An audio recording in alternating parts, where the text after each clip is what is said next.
Namaste, Pranam. Meditation on the Bhagavad Gita. Om Parthaya Pratibodhitam Bhagavata Narayanena Swayam Vyasena Grathitam Purana Munina Madhye Mahabharatam Advaitam Ritavarshinim Bhagavatim Ashtadashadhyayinim Ambatvam-anusandadhami Bhagavad-gite Bhavadveshini.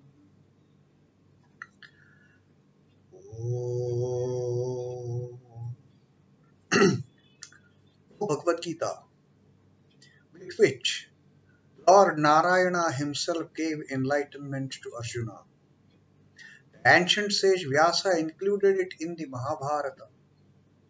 O goddess, content in the 18 chapters and bestower of the nectar-like knowledge of Advaita, non-dualism. O my affectionate mother, the destroyer of rebirth, I meditate upon thee. Now, Krishna Vandana. Vasudeva sutam devam kansa-chanura-mardanam devakim paramanandam krishnam vande jagadguru. O Lord, son of Vasudeva, the slayer of Kansa and Chanur, extreme delight for Mother Devaki.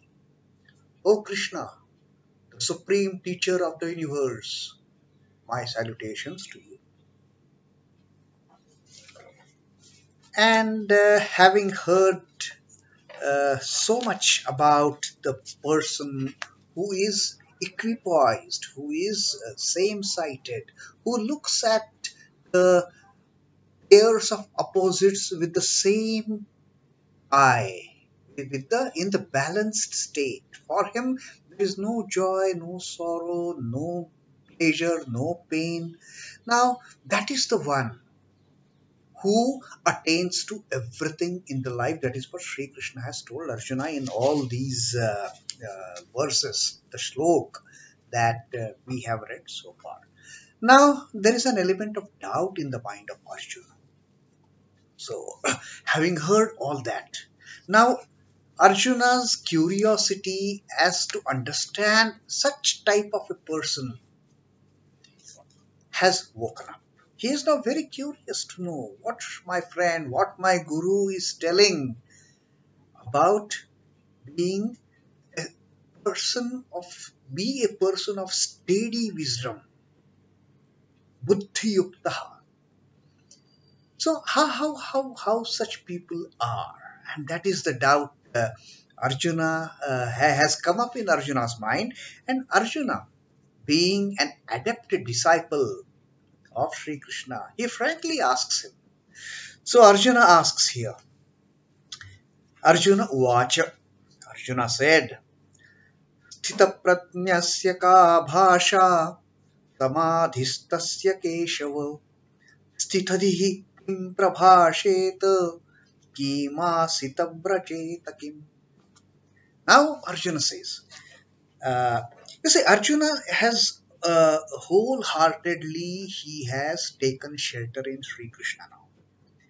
With all his dejection, with all his despondency, when he was, he had just slumped down on the footboard of the chariot with his bow fallen,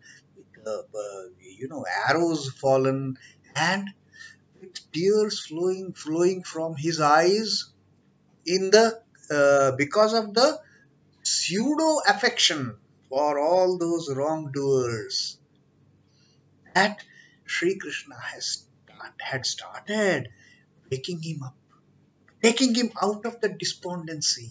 And then, if we remember in the 7th Shloka of this Sankhya Yoga, after Sri Krishna had said that give up this unmanliness, stand up and be ready for the war. And that's when Arjuna had finally surrendered himself totally at the feet of Sri Krishna. And then he had said, Karpanya dosho pahata svabhavaha pruchhamit tvam dharma sammudha chetah shreyah sanishchitam bruhintan me ishyasteham shadhi mam tvam prapanna. Now Arjuna had said, with my natural traits of fighting a righteous war, having overcome by this helplessness. Arjuna also realized he is under delusion. And then he said, my natural traits having become helpless. Otherwise I am a Mahabaho, and here from my Baho, from my arm, the bow has fallen down. So, Arpanya dosha. My natural tendencies have got dented. Ichchami tvam dharma sammudha chetah. I ask you now, what is the good for me? What is the right thing for me to do? O my Krishna, shreyah san nishchitam bruhitan me. Shishyasteham, I am your disciple. I am your disciple. Shadhi mam tvam prapannam. I am your disciple. Teach me who have taken refuge in you now. Arjuna, in that seventh shloka of the Sankhya Yoga, had offered himself whole and soul to Sri Krishna. Please tell me. And then Sri Krishna had rattled off all these highly philosophical thoughts he had shared with his beloved disciple. And now again Arjuna is a bit confused. He wants to know more about it now. He is so much thrilled by hearing Sri Krishna's words of the person who is equipoised, the person of steady wisdom, that now he asks, sthita-pradñasya ka bhāṣhā? Samādhi-sthasya Keshava, O Krishna, please tell me what the description of this sthita-pradña you are talking. You have spoken of that person so much in these last few verses. That what is the description of this person who is sthita-pradña? Sthita is a steady. Pradnya is wisdom. Pradnya, intellect.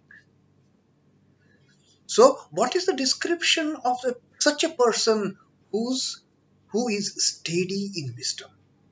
And also, samādhi-sthasya. Because Sri Krishna had told him that such a person gets into the stage of yoga, gets into the stage of samadhi. So, what is the description of such a person? Sthita-pradñasya ka bhāṣhā, samādhi-sthasya Keshava, O Keshava. What is the description of such a person who is steady in wisdom and who attains samadhi, who attains yoga, who becomes a master of yoga? At his will, he can transcend into the ecstatic world. He can get into ecstasy. What is the nature of such person? Sthita-dhīḥ kim prabhāṣheta. Sthita-dhīḥ. Sthita-dhīḥ again is same as sthita-pradña. Steady in wisdom, steady in intellect, steady in thinking, not getting drifted away by the different opinions of the people, which Sri Krishna had said earlier. Shruti vipratipannate yada sthasyati nischala. That perplexed by what people hear and what they are going to hear, they get vacillated like a pendulum. Should I do this? Should I do that? So now Arjuna is asking, now you are talking about a person with steady mind, the steady wisdom. So such a person, sthita-dhīḥ, whose intellect is all steady. Kim prabhāṣheta.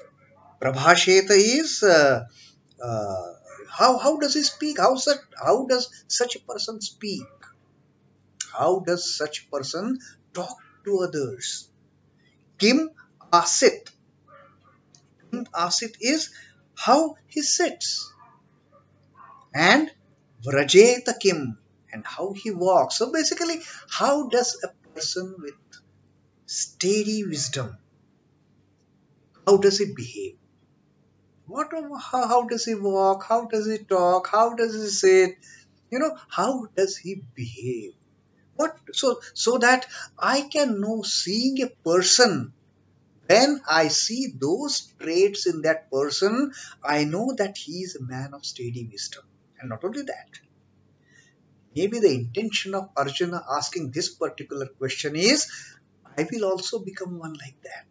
What you have told me in all these verses. So that is Arjuna's query to Sri Krishna, which Sri Krishna is of course going to address in the coming verses. O Keshava, is the mark of the man of steadfast wisdom, steeped in Samadhi? What are his traits? What is his description? How does the man firm in wisdom? How does he speak? How does he sit? How does he walk? So what are his basically general from outward behavior?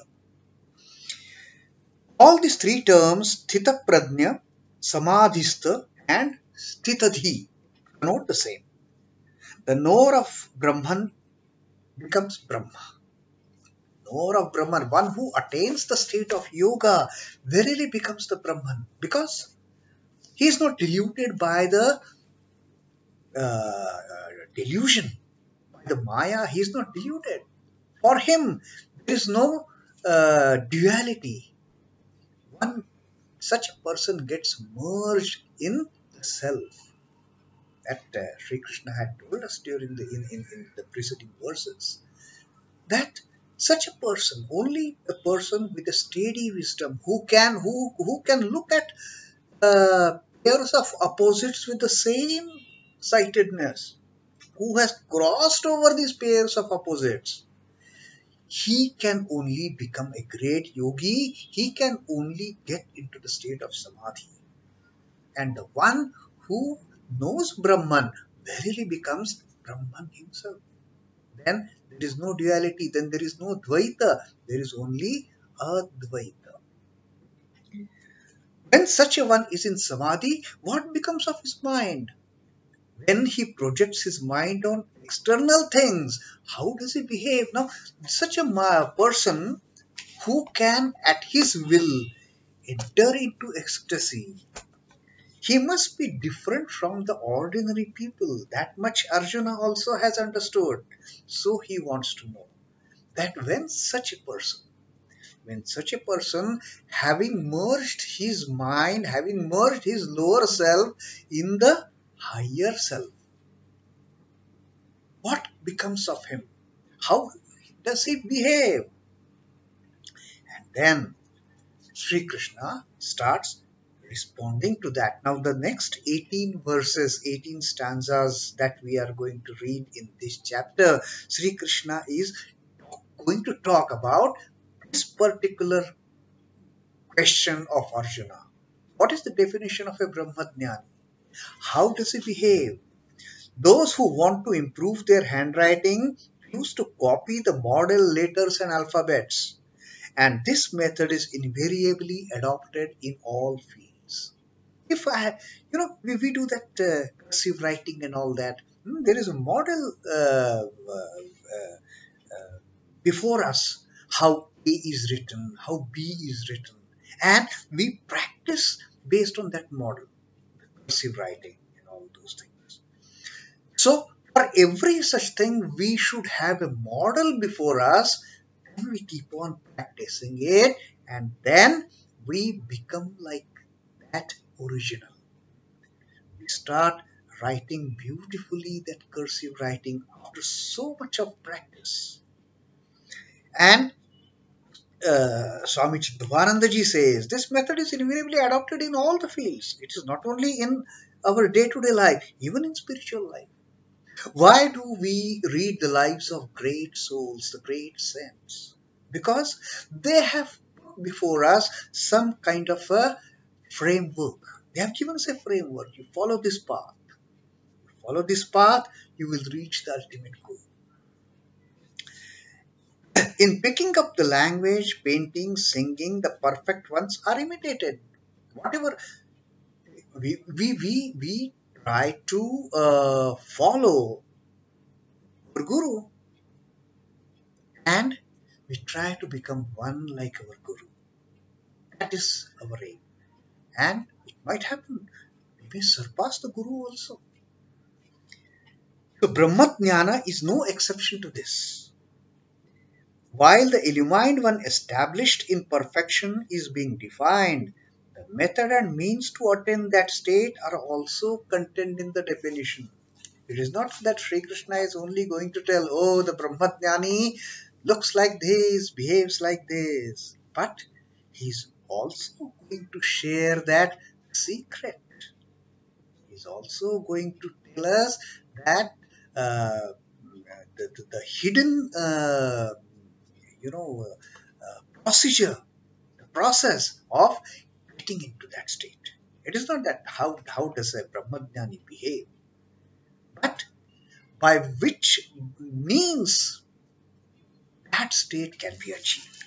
So the next few verses that Sri Krishna is going to tell us are going to be extremely educative, extremely informative for the people who are walking on this path, for the people who have taken up this path of spirituality in understanding Sri Krishna's words.